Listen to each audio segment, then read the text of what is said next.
Hello and welcome to Rob's 3-Minute English, your home to 3-minute English lessons. I'm your host, Rob. Today is our 8th lesson, and we're going to talk about some things that students can do before they start studying exclusively for the TOEFL exam. So let's go ahead and start that timer and begin our 8th 3-minute English lesson. So students always ask me, how long should I study for the TOEFL? And I always advise them no more than 3 months. And the reason's simple. When you're studying for the TOEFL, you're studying for a skill that you're going to use for one day.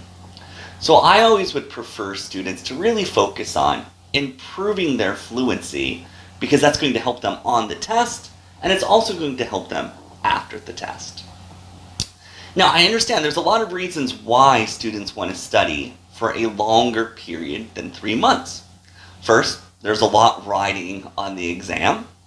Second, the academic language in the exam is very challenging. It's just words and vocabulary that we don't use on a daily basis, and international students do struggle with that quite a bit. Third, the length of the exam. It really is just a marathon of an exam. So you're going to be using a high level of English for about 3 or 4 hours. Even though the exam is very long, brings me to my 4th point. You have limited time on each question. So you have to be answering the questions very quickly. And finally, the confusion factor. No matter how long you study for the exam, you're still not going to know everything going into the exam. So our goal is for 2 things to happen. 1, we want to reduce the stress that students feel when they're studying for the exam. And 2, to just understand the exam as best as you can. So I have 4 pre-studying tips that students can do now that will help them with the TOEFL when you do start studying for it. So my first one is just to start studying academic language. And it's not fun going home and studying vocabulary words. So I always want students to break it up. Learn 5 words a day. And if you do that for an entire year, you're going to learn over 1,800 words. And that's going to be a great base for when you're studying the TOEFL. And I will include a link below of a great place to get many of the TOEFL vocabulary words. Next, a student needs to start practicing more challenging reading. And I always when I teach the TOEFL, I always have students read articles from the New York Times.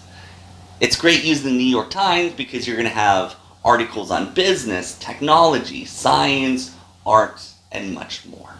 So I will include a link to the New York Times below as well. Third, you have to start practicing your listening as well. More challenging listening. And I see that's our time, so let me go ahead and finish this slide up really quick.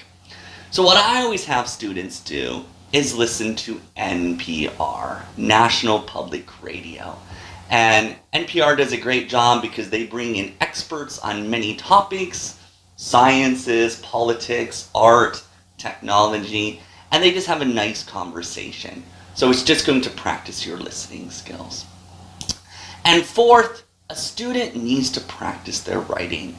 And I always have students start a journal. Just write in a journal once or twice a week for about 20 or 30 minutes. But really focus on your be verbs and your articles.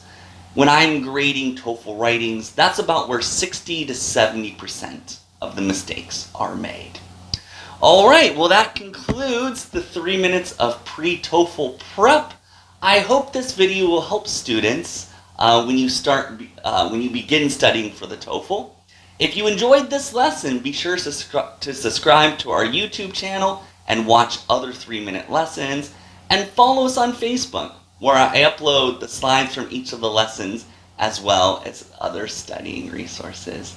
And from Rob at Rob's 3-Minute English, as always, happy studying.